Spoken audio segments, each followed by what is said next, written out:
Discussing this to the public because we've used the digital national ID powered by the e-gov chain. You know how many digital IDs we have now? We have 91 million digital national IDs.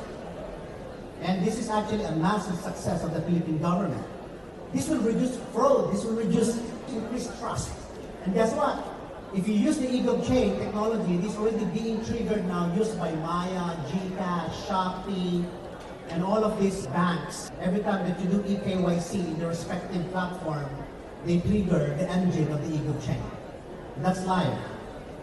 The fourth one is the e-gov AI. We all know that, technology, beautiful technology is just beautiful technology, but without adoption, without people using it, without government agencies maximizing its purpose, it's like a beautiful Ferrari car parked inside the dirty garage. We need to drive it, we need to use it, we need to make sure that we're able to understand the usages.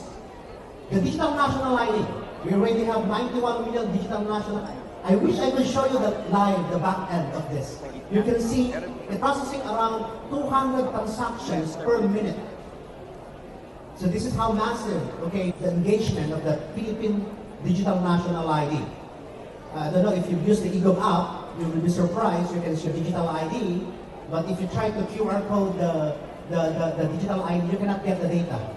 So the consent will be to the one who owns the data. You need to accept first before they can see the data. We're bringing the data sharing power to the people, to the one who owns the data. It's not the government who should be sharing their own information. It should be you, as citizens, sharing your data, not the government, because the government don't own the data. You own it. That's why we implemented a consent-based system. So I wish I could present to you all of the systems, but given a very short period of presenting.